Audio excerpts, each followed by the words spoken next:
We used to go on the street and play punch ball and stick ball and stoop ball. Maybe Wow. some of you don't even know what stoop ball is. In Brooklyn, we had what was called steps, and you threw the ball against it and you had to catch it. And we played stick ball in the street, and we made our own scooters, not like the scooters you have today. We took boxes from the vegetable store and we put a long board with 2 skates under it, and that was our scooter.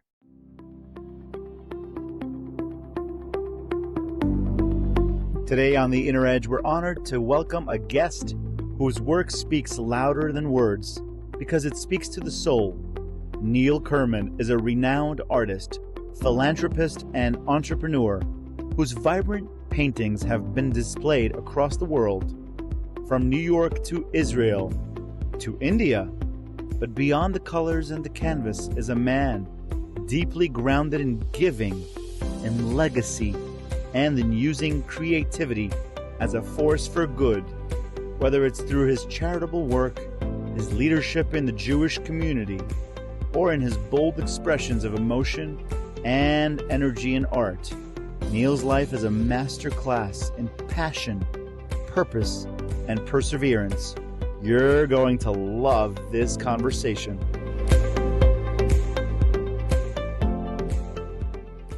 Mentor, a guide, and someone who's a source of deep inspiration. He's helped me through some many difficult life challenges, and his passion for creating positive change both in the lives of patients through his art left a remarkable mark on myself. Neil, someone who has worn so many hats, as an administrator, as an artist, from the nursing home to abstract art and global exhibitions. Can you tell us a little bit about the first moment that it sparked for you, this passion for art? I've always had an interest in art. First of all, let me say good morning. It's good seeing you. I haven't seen you in a while. Yes. And that was an amazing introduction. Thank you. And I thank you. I wish I would have written something about you that would say the same. But I am so happy to see you, and I'm happy to know how well you have succeeded. You became an author. You became working with children and as an occupational therapist. And it's amazing to see how you've grown over the years. So thank you. I've always had an interest in art. I had an uncle that was the head artist and colorist for the Superman, Batman comic books. Wow. And I used to go up to their office on Madison Avenue in Manhattan. And he allowed me to color while he was doing the covers for Superman, Batman, and DC Comics. Wow. That's incredible. Can we dive into your childhood, where you grew up, how you grew up, and just take us from the beginning of your childhood and then I guess we'll go into how you got into the nursing home business. Okay, I grew up in Borough Park. It's in Brooklyn, New York. It was a very warm community, and I went to school in Borough Park. All my friends were in Borough Park. At that time, when I was going to school, we didn't lock our doors. Everything stayed open. We used to go on the street and play punch ball and stick ball and stoop ball. Maybe Wow. some of you don't even know what stoop ball is. In Brooklyn, we had what was called steps, and you threw the ball against it and you had to catch it. And we played stick ball in the street, and we made our own scooters, not like the scooters you have today. We took boxes from the vegetable store and we put a long board with 2 skates under it, and that was our scooter. Wow. And I went to school throughout my schooling years. I went to Brooklyn College, got my undergraduate, my master's there, and from there, right as I graduated, an opportunity came along, and I went into the nursing home business at the age of 24. And my passion, I was thinking of going to medical school. I saw myself as this brilliant surgeon, and a friend of mine, we became partners, and he invited me to go in with him. and I tried it for a year at the nursing home. I loved it, and I put the schooling behind me. Wow, that's incredible. And so you were doing that for a number of years until you decided to become an artist, or were you already doing Well, artwork? put it like this, I had the passion for art, and I used it in designing the halls in the nursing homes. So I created different scenes in the nursing homes on the walls. A simple example, Christmas time, I took paint and I painted trees on the wall, and then I let the patients decorate the trees directly onto the Wow. wall. I used to change the ceiling tiles to match the season it was in. If it was Christmas time and Hanukkah, again, I had velvet on the ceilings. If it was springtime, I had different floral arrangements on the ceiling. So I always use my creativity within the nursing home, and that expanded to the residents in the nursing home. And then I became what was called an ACC, an activity certified consultant. And I used to write programs for the Alzheimer's patients and to see what responses we could elicit from them. And then people heard about that. And when I started doing my actual art, Right. I created that. I was invited to speak at the United Nations on Alzheimer's awareness. I was invited to other countries. Wow. I worked in other countries. Usually, when I visited another country as going to an art exhibition, I always picked a nursing home and volunteered for the day and worked for the nursing home in for a full day. That's incredible. That's incredible. You know, you mentioned your uncle Jack. Was it Jack Adler that influenced this? Correct, correct. He was doing what for he started Superman, or? He didn't start Superman. He was the head colorist. Like I think he started in 1938. Wow. So he used to do the covers for, and he grew. And with DC Comics, and what happened was DC Comics was bought out by Kinney, and Mhm. then Kinney sold it to Warner Brothers. So you went from the Superman comic books and the Batman comic books to the Superman and Batman movies. Wow. So when I did go to Los Angeles, I had a VIP treatments It's great. and to be taken around. That's fascinating.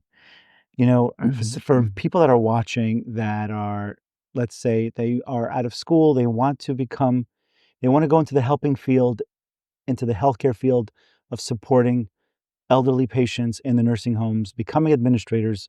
If you were to give them advice to start, what would you say? Well, it all depends what age they are. If they're younger, let's say they're girls, and what we had what was called candy stripers, they were girls who used to come in to volunteer.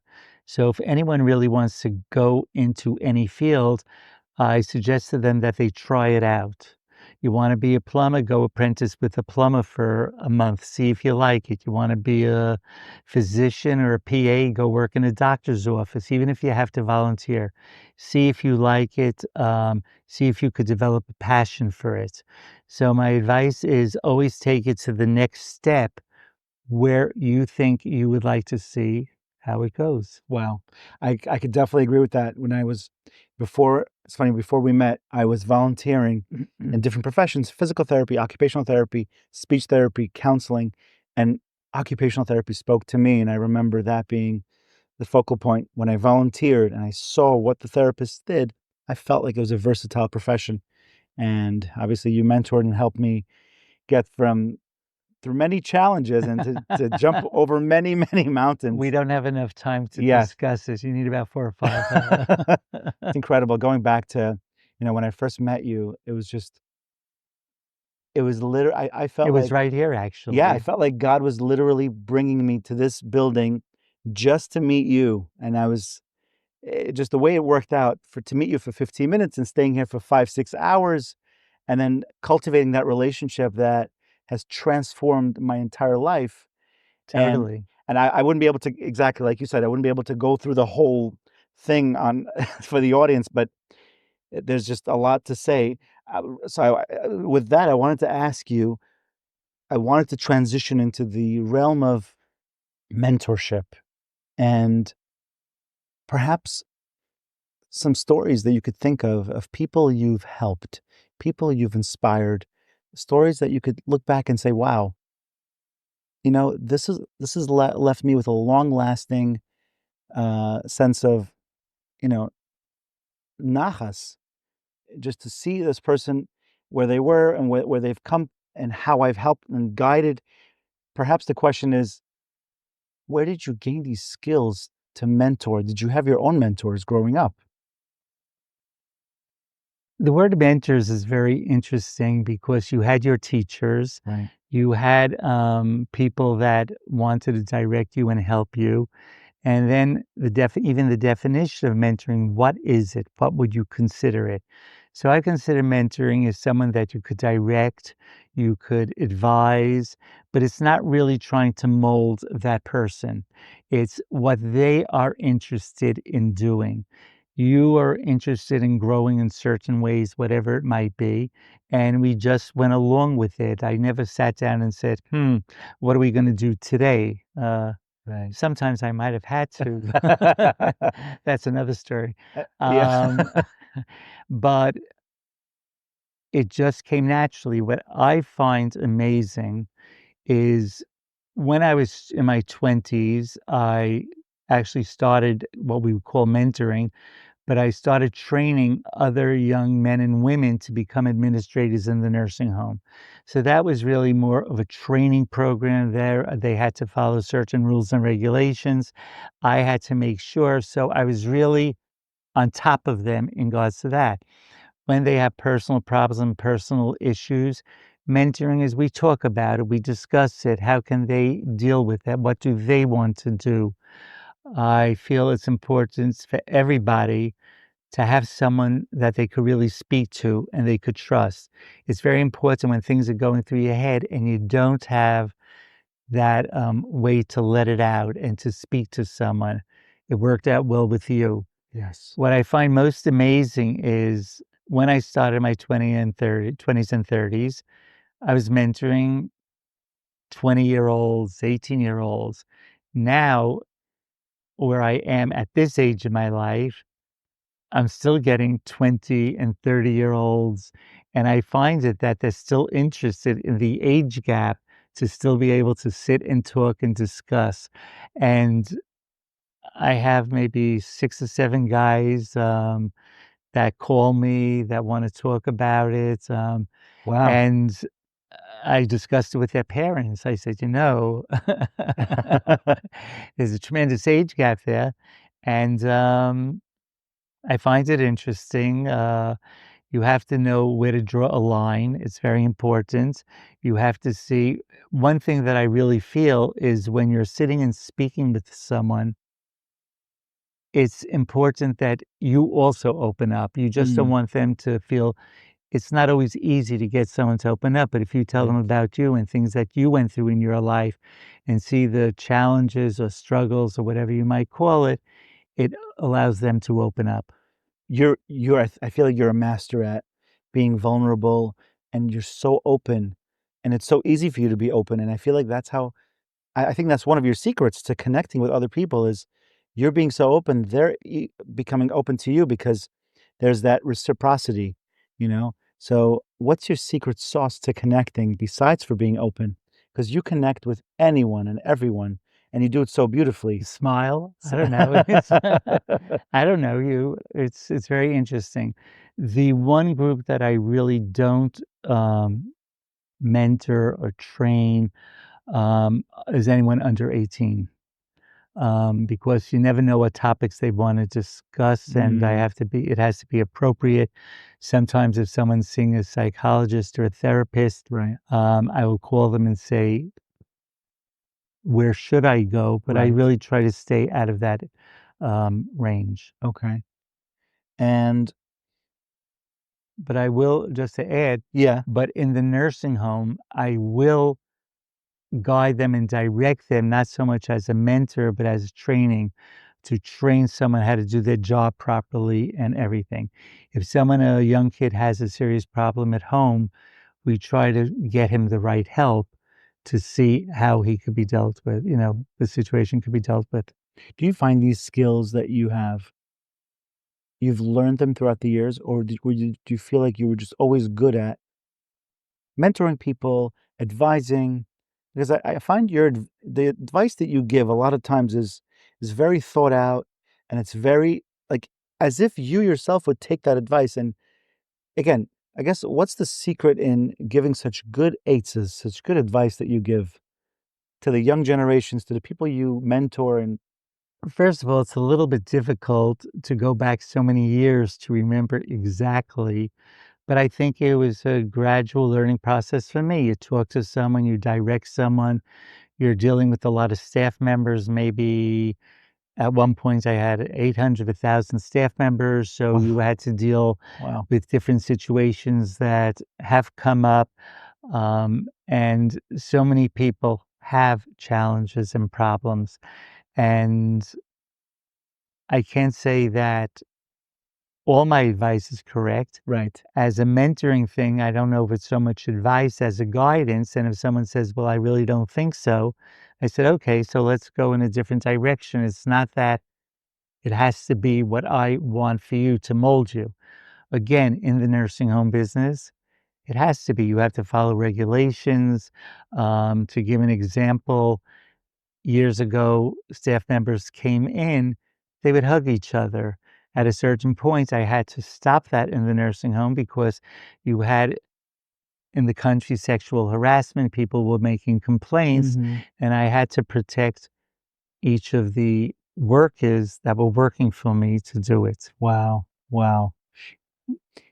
Can you talk a little bit about the regulations part? I know you've had many stories where you had to go deal with infractions and fight certain infractions, and you've won most cases. Yeah, I got great pleasure fighting the state when they would give us a deficiency. For example, they gave us one deficiency, infection control. They said that we had uh, dirt on the kitchen sinks with clean food, Hmm. and there's cross contamination. So when I went up to the state, and the way it works, the State Department of Health sits in one section, your team sits in another section that inspects you, and then I sit by myself. And I came in with a bucket and bags of potatoes and carrots, and they're looking at me, "What are you doing here?" So I took out the potatoes and the carrots and I washed them in the water, and then I peeled them. And I said to the state, "Are those peels clean or dirty?" And everybody's looking at themselves. So the state inspector said, "Well, Mr. Kerman, they're clean." I said, "So why am I getting a deficiency? We wash our vegetables beforehand. They were clean vegetables, and we peeled them, and they remained on the counter." Okay, deficiency is removed. And so it is a challenge. Sometimes you have to be creative when you go up there, and I always enjoyed that challenge. Wow. Have have you incorporated your artwork into the nursing homes where you felt like it was something that provided a therapeutic, part? Well, I can't say per se my own artwork, but I have done art with the patients. I have done programs with the patients, where I would let them paint Right. and free flow whatever they want. In Rio de Janeiro, we did have great programs. And what we have found at times is when we gave a patient, we call them residents. I'm still in the old school, we call them patients. And all of a sudden, you have this person that's been in the nursing home for years painting these magnificent paintings. Wow. Um, my philosophy has always been whatever is on the outside, we could bring to the inside. Wow. It happened once where we were having a male stripper, and he was a professional. He was studying to be a doctor, and a family came into my office screaming, "How could you have this? It's not appropriate." Right. I said, "Your mother doesn't have to come to the program. Right. If she doesn't want to, we have another program, but the residents asked for this, Wow. and I believe in giving it to them."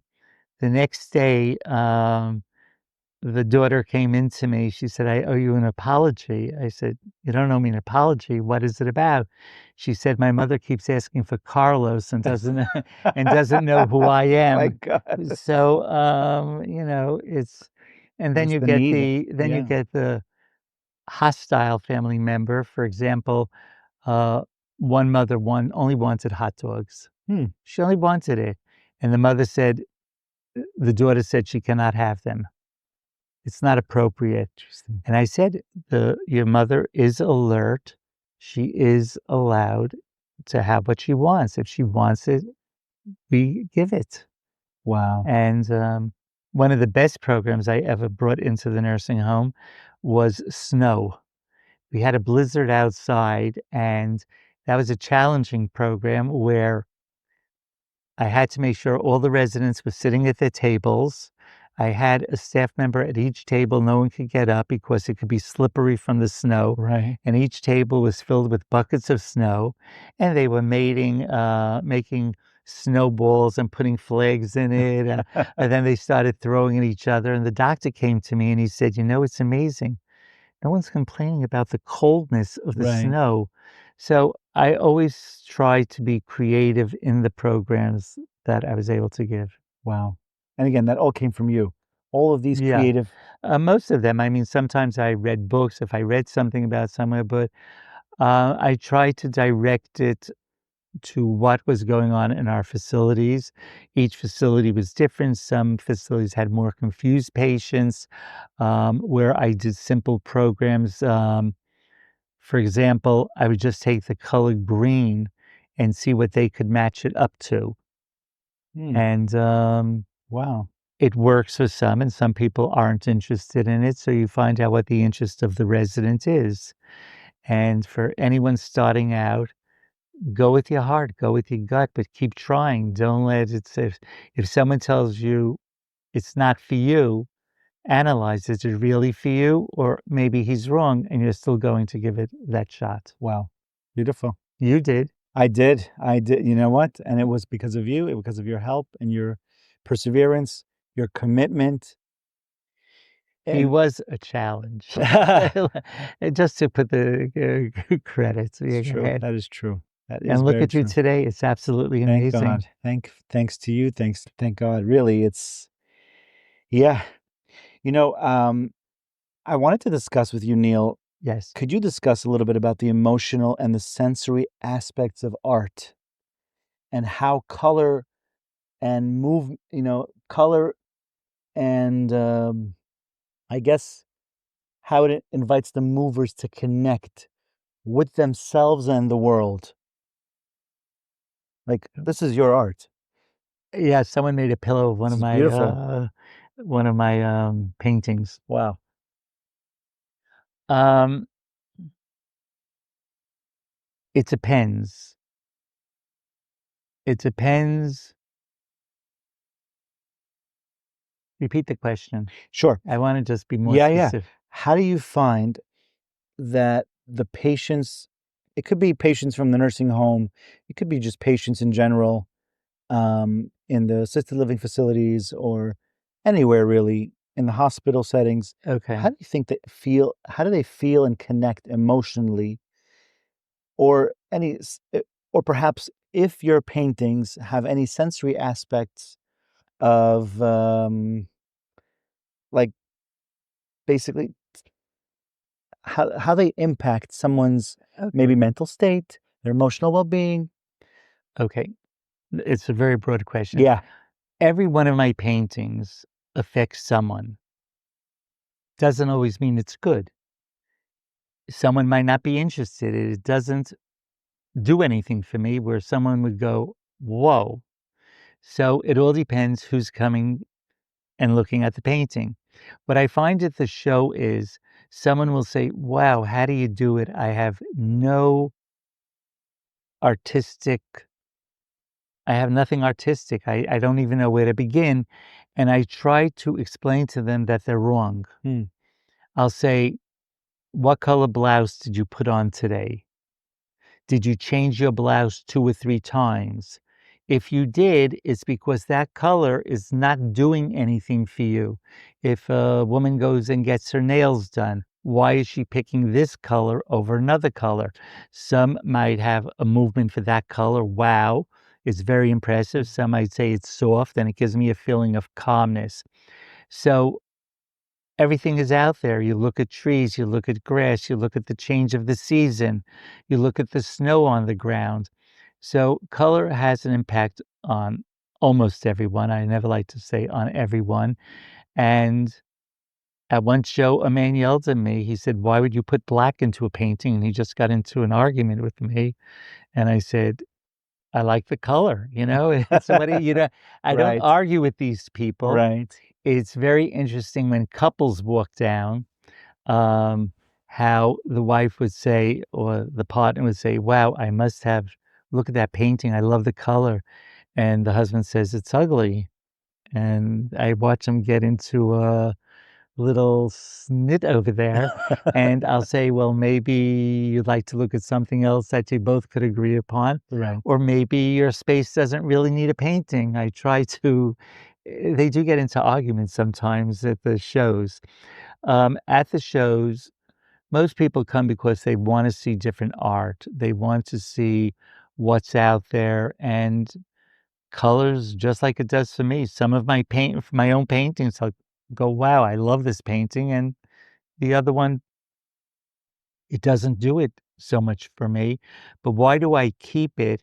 Because a tie manufacturer, a tie person that I met, I said, "How do you keep these ties here? Some of them are so ugly." He said, "What's ugly to you Right. is Beautiful. something beautiful to someone else." And, he was giving me a lesson of my own teachings. He's right, and that's what it is. So I think everybody has some sort of artistic ability in them, thinking what they like, how they look good, why they wear this sweater, yeah, look, we're both wearing black and white today, Yeah. It's and I do wear a lot of black and white. Black and white neutralizes when I deal with so much paint. Wow. However, they do turn into many colors. I must have 100 T-shirts, Wow. Wow. and my wife said to me, "Well, why don't you wear the same T-shirt over?" Because when you're starting to paint, you just like to have that fresh feeling, Right. and so we do give, the T-shirts away. Oh, People like to wear the T-shirts. It's filled with paint and everything, wow. I think it's brilliant. and another thing in the nursing home business, the patients aren't really allowed to use crayons Hmm. because it's childish theoretically, Mhm. and you're not allowed to have them, color with these coloring books that are for children. They have adult coloring books. I do get around that. What I do is I allow them to use children's coloring books and, crayons, and then we take those paintings, those pictures, I laminate them, and we send them to the hospital, and they use them as, on trays, so the, kids see the colorful paintings, so Wow. kids aren't expected to see an adult painting, these Right. 5 and 6-year-olds. So the state let me get through that. It's incredible. Challenges. Yeah. And Neil, now that you have worked in the nursing home business for many decades, 52 years. wow. Wow. Do you feel it's changed? Do you feel the profession has changed? Well, let me tell you how it changed.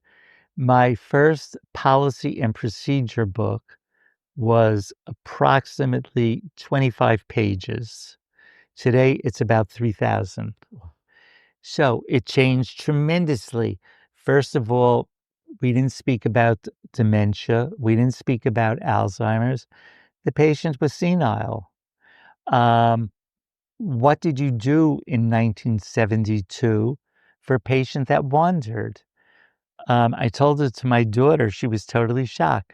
You used to take a sheet, wrap it this way, and tie them to the handrail so they were able to go back and forth, Wow. but not. Now, today, that is total abuse. Absolutely. Yeah. Abuse, abuse. The state came in, there was no problem with it. You didn't know differently. Then the concept was it's a restraint. So what did we do? We took a regular chair and we cut the back of the legs halfway down. So the chair was like this. So if you put a patient in, we're not theoretically restraining them, but they can't get Right. out. They're stuck. Well, that became a restraint because so, yes, it evolved, all the rules and regulations, and then when AIDS came about, um, everybody had to start wearing gloves. No one wore gloves. You cared for a patient, you did everything. Gloves was not there, and all of a sudden, you're buying thousands of boxes of gloves. So, yeah, it changed how medications are given. We were allowed to give a placebo.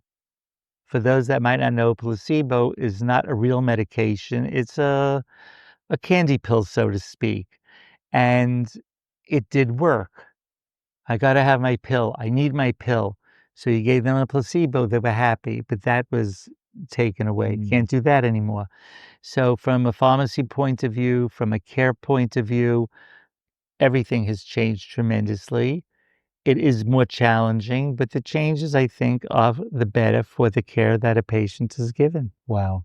Do you feel like the billing, the money-making aspect has also shifted in terms of Yeah, because as first of all, the patients today are much sicker than they were. mm, So they have different levels of how they pay for the patient, mm, how much care they're receiving, how much care you have to give. It wasn't like that. Years ago, when you were feeding a patient, let's say you had hamburgers and a patient had to have puree, the next day you might use that hamburger meat to do it. You can't do that. Whatever you're serving, um, you have to puree for the patient. Well, not everything. Sometimes if you have cheese mac, you can't puree it right. because or going. And once a state inspector called me in and she said, "I tasted this meal. It's a terrible meal." And she was most probably right. I said, "Let me taste it." And I put it in my mouth. I thought I was going to choke. But I'm going, "What's wrong with it? I like it." Choking. So, yeah. And also, some inspectors were great. They worked with you, they understood it. Other inspectors, deficiency. Wow. Are you still practicing as an administrator, or that's No, you stopped? I sold all my nursing homes Wow. and I'm living in Florida now. I'm working with the art and it's exciting and it's interesting. I was offered people called me up and asked me if I would run 8 nursing homes in Pittsburgh. And I ran to Pittsburgh. I went to Pittsburgh and I loved it. I loved Pittsburgh. Maybe not all the hills there. There are many. And that deal didn't go through. Okay. And I was a little disappointed because I love the people there. I love the patients and residents there. And going sometimes to nursing homes that are not in the New York area, the New Jersey area, there's more of a calmness. Everything is a rush in New York. Everything's a Right. rush in Jersey. Yeah. There's a lot more pressure. I even see it moving to Florida. It's just a different way of life. What's it like now that you moved to Florida? What's it like? You get up, you look at the beach and say, nice. Should I go sit at the beach? Or maybe I should go swimming today. But no, you can't live that kind of retirement. So as I told you, I met up with a person by the name of Jason Mandel. He's a great financial analyst, and he's working with me with my art to how to get it out there to more people, and Wow, it's exciting. You do it. that's amazing. And when did you move? Was it a recent move? A year and a half ago. Wow. We're in New York now. We're in Right. Brooklyn. I do come home, or back Back here. here, yeah. I can't say home. Florida's New new York is will go after me. right, right. There's a whole difference in tax structure. Oh, Right. New York has a state tax of 15%, and Florida does not. that's incredible. So a lot of people during COVID moved to Florida, Wow. because New York was putting on too many restrictions. Can you give an example of how somebody who, for example, had an assisted living facility or a nursing home and they decided to sell it and move to Florida or perhaps Texas, how would they benefit in that tax bracket? Well, let's say you sell something for $100. Right. In New York, you will pay an extra $15 on taxes, and in Florida, you won't. Wow. I don't know what Texas is all about. Um, but it was also a place that we felt we should be going to. New York has changed tremendously. I'm not getting into any of the political topics, Mm. but there's a lot of crime in New York. Wow. It's not the same place that I grew up in. You Mm. know, today my grandkids walk the streets, you get nervous. Wow. You hear Mm. this coming over your telephones, kidnapping, or I forgot what they call it when a kid is taken. They have Somebody missing somebody or missing and yeah. everything, and it's really scary. I'm scared for people out there. I'm scared for senior citizens. Mm. They knock someone out. I have a friend that's an international photographer. Someone walked over to him and just pounded him on the head, and he had a concussion. Wow. So we have to think positive, Yeah. and we have to Yeah. think it's not going to happen to us, but we have to be protective. Absolutely. Absolutely. I'm so happy that you moved to a beautiful place and sounds like it's a great quality of life, right? It Looking it over the water. it is hot there. That It is is hot true. there. I do travel, wherever I go with a jacket in the car because you could go into 92-degree weather in the summer and then go into air conditioning, which is, Wow. and it has affected me also here. It's been very hot. It's been hot and humid in New York, and everybody was complaining about the heat, and I said to my wife, "Should I tell you I'm a little cold?" But my advice to everyone is go for it if you can. Put the time into it. It takes time. Does everybody succeed of doing what they want to do? No, other problems come up. There's illnesses in the world. Um, how to have good attitude when things happen, and it's not always easy. Absolutely. It's And yeah. how do you deal with that? If when you deal with challenges in life, what's your, I guess, coping mechanism? What's your way of dealing with it? My father always said to me, "A person doesn't need therapy." I don't know if I agree with him, so don't take that as a thing. He always said, "Why don't you blow up a balloon, paint a picture on the balloon, talk to it, get it out, and then just pop it Pop and just go on your way and move along." Um, Everybody has different coping mechanisms. To me, sometimes I could get very frustrated and angry at what someone did, and it takes time to just calm yourself down and keep moving forward. It's not an easy process. Right. I am very fortunate. I have someone I talk to, a very good friend of mine. He lives in England, and it's easy to just talk about everything because there's no judgment. He's not around the corner. The biggest fear that people have is, what are they going to think of me if I tell them I did Mm. this? Knowing that most probably 20% of the world does what you do, and another 20% does something else. Um, we're all made the same way, and we all do certain things. Some people are into more money, some people are more into helping people, but at the end of the day, everybody has some sort of a struggle. Absolutely. Absolutely. And that brings me to my next question. Neil, what are you most proud of in your life? You. What does one expect me to answer on that? I was thinking Okay. more of like maybe your accomplishments in terms of your family life, No, your look, business life. it's you're proud to see what your children do become, what your grandchildren are trying to become and everything, and to watch it and in what way can I help them Wow. reach that if they want it. Right. Um, I fly in from Florida to New York to go see the grandkids, and the older ones say, "Hi, Grandpa, going to my friends. Have a nice day." And they travel for, but that's the way it goes in life. most proud of? Helping the people that I have helped, whether it's in the nursing home, whether it's the family members from the nursing home, whether it's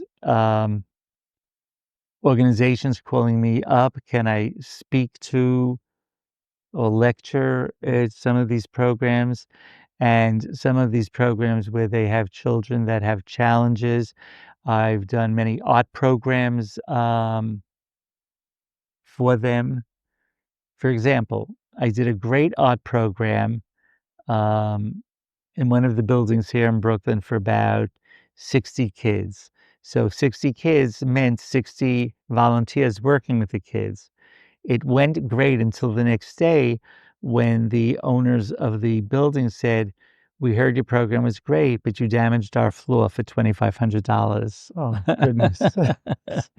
And what are you gonna do? That was it. And you had to pay it. Of course I had to pay. What was I gonna Oh do? my goodness. And because they didn't cover the floor properly. Mm, These challenges happen in life. Am I wow. happy that I had to pay it? No. Am I happy the way the program went? Yes. And I'm not always this calm. I just want everybody to say we're talking to everyone out there, but, it's the challenges. And I have to say, I have never met in my whole life. I've met a lot of people, thousands of people in my life. I've never met anyone in my life that is as sensitive as you are, that cares as deeply as you do. And having someone like you in in one's corner, which I had in my life for a long time, I must tell you, I've never met anyone like Neil Kerman. And Well, maybe you didn't meet the right people.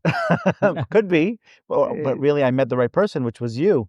right, so that's our relationship, but that Right, doesn't mean I am that person for that person right. who's going to be sitting there. It's true. I am not a saint, I am not an angel here, I am not, I just this is who I am, and I just happen to fall into it. It's, But you care deeply right. and you have tremendous empathy and you understand people and you put yourself in people's shoes and you know it's a skill and I wish more people in our generation had that skill, empathetic, patient, someone who is creating an environment that's nurturing, loving, and really inspiring the human spirit. You I do believe you have it, but not to the great extent. You have to understand it's a faster world out there. Right. The challenges for young people are greater to get into colleges, to, uh I just read an article, if someone wants to get into a great college, they should start at the 7th grade. Wow. Um, you do have challenges with foreign students that are coming in. And that means it's taking away places from the American students that might want a spot in there. I think it's much harder for the individual today than it was when I grew up. That being said, there are more opportunities. Look how many young folks are going into tech and becoming multimillionaires and billionaires at very young ages. So there are those opportunities if someone does have the passion for the tech. Mm, With me, my granddaughter keeps telling me how to get onto my computer, you know. right. It just wasn't my generation. I cannot type on the iPad like Do this. you still write handwritten letters? Still write handwritten That's letters. incredible. That's amazing. However, today I write the handwritten letters, then I give it to AI. They do a nice correct my administrative assistant puts it into AI, and, they correct it, and then we send it out as emails. That's brilliant. I just got over recently when someone says to me, "What's your address?" I stopped giving my home address because they want to be my email address, you know? Funny. Yeah. Do you find, speaking of AI, do you find AI is going to impact the next generation of artists, nursing home administrators, healthcare Why the next practitioners generation is doing it now. They're now? creating the most magnificent paintings. They're creating designs. Someone I know wanted to become a designer, and she said to me, "You go into AI." I gave AI a letter recently. I was having an issue with an airline, and, that's a whole other program, and AI said to me, they liked my letter, they made a few changes. They said, "Would you like me to address this letter in an emotional point of view, in a legal point of view, or a threatening point of view?" And I said, "Can I have one of each?" And within 1 minute, you had 3 magnificent letters. So lawyers, they don't need assistance anymore. Jobs are being lost. The lawyer goes in and says, "I'm writing this brief. This is what I want." And now I gave AI, I'm sure no one is surprised about this from this Right. generation, Yeah. but I gave them a 4-page letter, and in 3 seconds, that letter was read and commented on it. That's It's like unbelievable. with my Uncle Jack, to do a cover took 1 week. You had to do all your layovers and everything. Then when computers came out, it took maybe a half hour to do a cover. Today, Seconds. seconds. Seconds. Yeah. So you can no longer say, as we used to say years ago, "The check is in the mail." Right. Someone said, "Oh, didn't get the check? It's lost, it's in the mail." Today, there's no excuse anymore. You go on to Zelle and right there. Wow. If you can give the younger generation, even the middle age I generation, was gonna say, which younger generation, or the 20s, 30, yeah, go ahead. 30s, 40s, up until maybe the 70s and 80s, advice on or any key words of wisdom when it comes to, that they can carry out through the years, whether it's AI related, whether it's interpersonal. Be honest with yourself. What is it that you really want? Not what someone expects of you, and not to be jealous or think that you have to become what that other person is. So that's for those that are first starting out and everything. Work hard. Don't get trapped in a job for 20 or 30 years that you might be miserable in. Try to find something with a passion. Try to move on. My generation stayed in a job for 52 years, you know? Um, and for the next generation in their 30s and 40s, you have more challenges. You have families, you have children, kids going to schooling, more expenses. Budget yourselves properly. Try to see how you could make it work, and be careful in your planning. Maybe you have to take a second job, go for something you like, maybe learn a language so you could tutor people. There's so many opportunities out there, and as you get older to my age or a bit younger, you know what you want. Do you wanna retire at the beach? Do you want to continue working? Do you want a part-time job? So what I did recently, I went online, I said, "I'm gonna have someone teach me how to do the computers."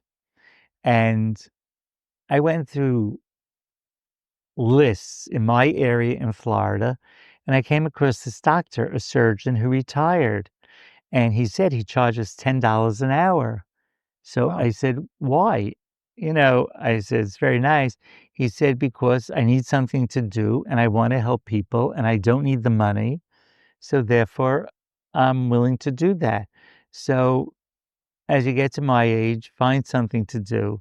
It's not just glorious looking at the beach and the water and then say, "Should I go sit there?" How long are you gonna sit at the beach all day? And then what are you going to do?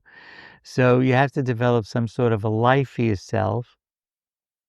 I was fortunate I can continue my art in Florida, but it was challenging in the beginning. How am I going to do it? How am I going to set up? Just keep at it. And for stress is a killer. So you really have to try to stray stay stress-free. Mm. Now, it's easier said than done. So the answer is, if you have something very stressful, how do you cope with it? Do you let your mind wander over a situation over and over and over again, which I do at times? Let's be honest about that, and make yourself ill about it, you know? And it's easier really to give advice to someone else than to give it to yourself. Sometimes I look in the mirror and I say, "Well, what are you gonna say to yourself today?" And then I'll say, "Nothing," and I walk away. But again, if you have someone to talk to that's open and honest and discuss anything with that person, and you were that person, you were able Wow. to do that. Yeah, and I'm very thankful for that. Very, very much. Gratitude every day.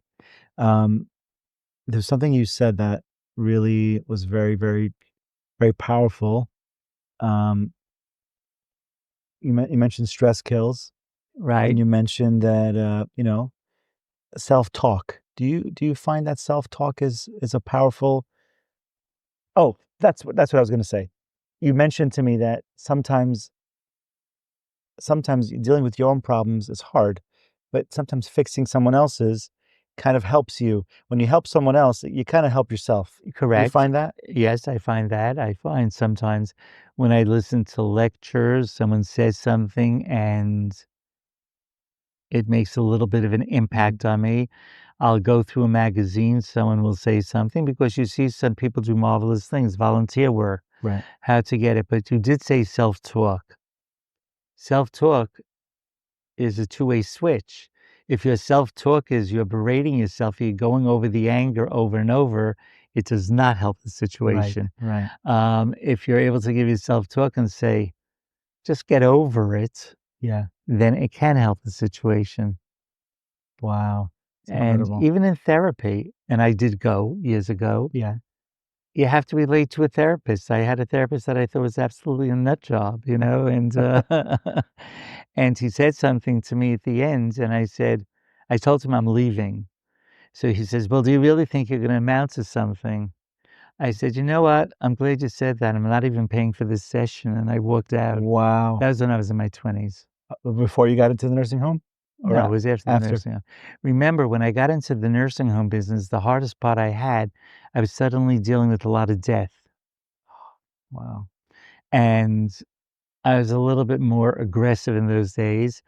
A funeral parlor came in, they were taking a person that passed away out, and they had the body on the gurney, and he says, "You have to sign the death certificate," and he put it on the person's body for me to sign. I said, "What are you, crazy?" To them, it was normal, and to me, like, "What are you doing here?" You don't do this. The stories with the patients over 52 years is mind-boggling. I could go on for hours and hours and hours. Wow. Wow. So many more things I want to ask you, Neil. Okay. One more question is, you know, I guess I'll ask you two more questions regarding when you mentioned therapy. Has there been a mashpia or some kind of a Rav, a Rebbe, a Makubal, or a therapist that has helped you navigate through life's challenges at times? Yes, it all depends if I found the person that I could talk to, and, I don't think the therapist took on a different role.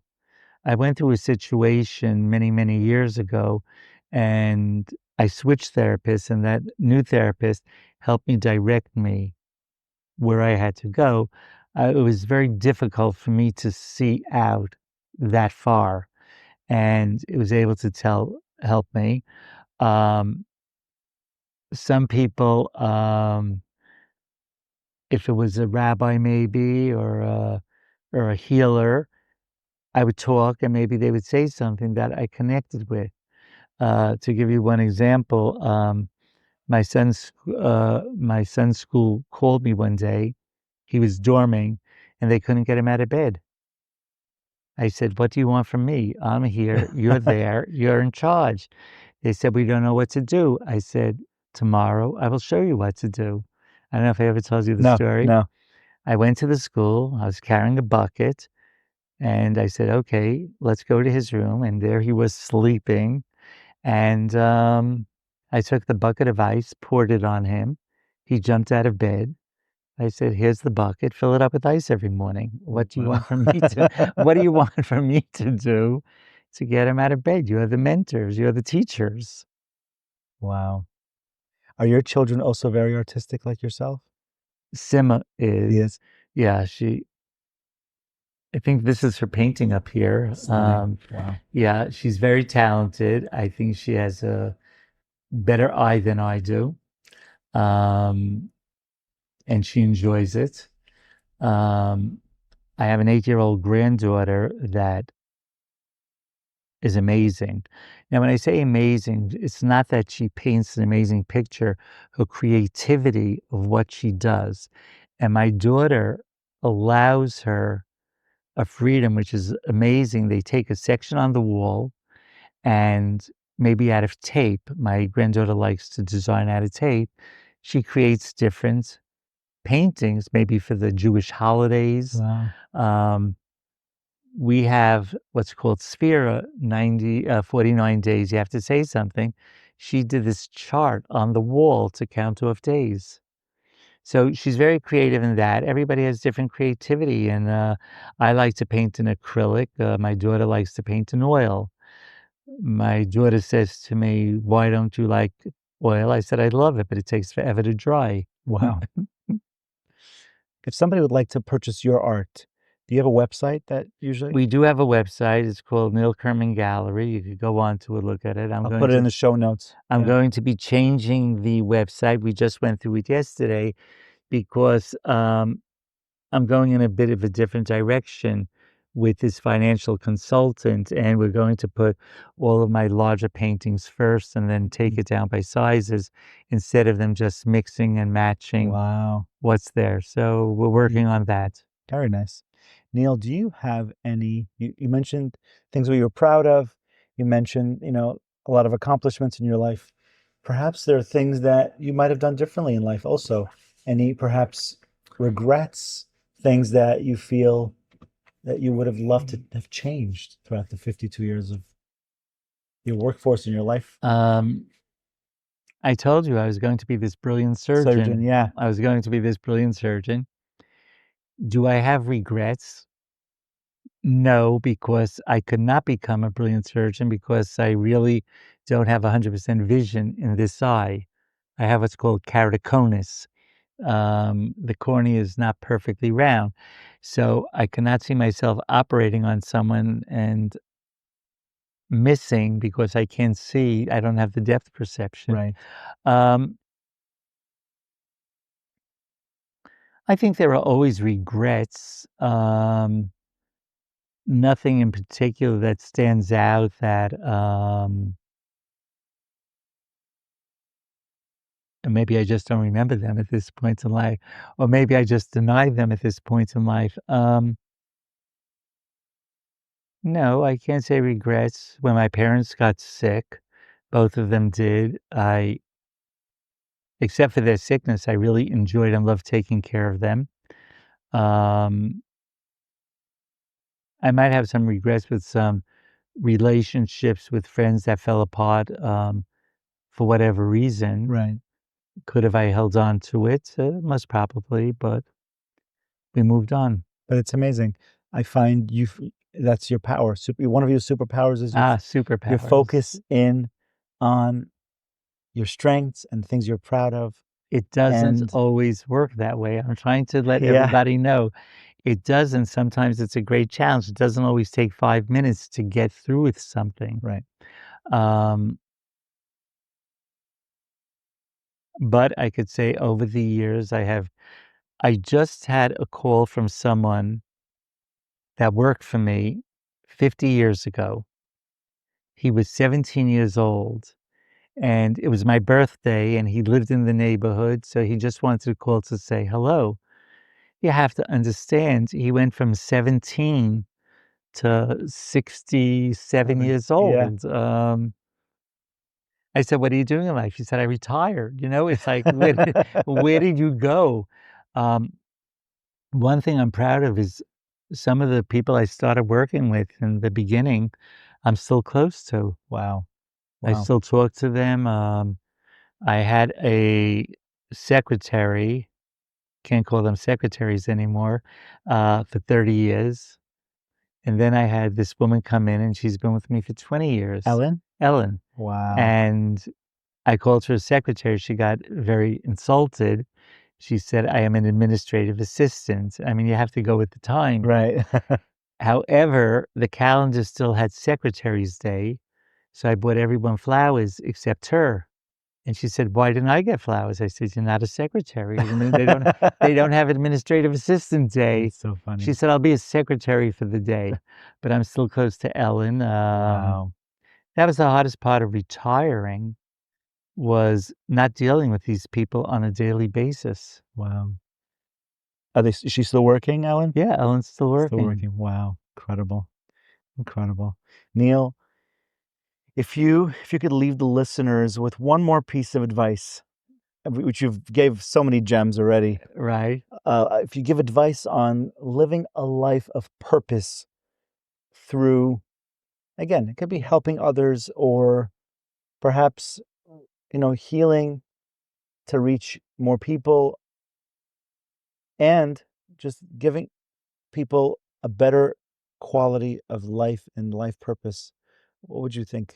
Oh, that's Would you very easy, listening to you, because you're going to be having different people giving different advice that Wow. someone's going to I'm one individual who can give you something that worked for me, maybe work between us, but you're going to have different educators, different therapists, different people with different walks of life.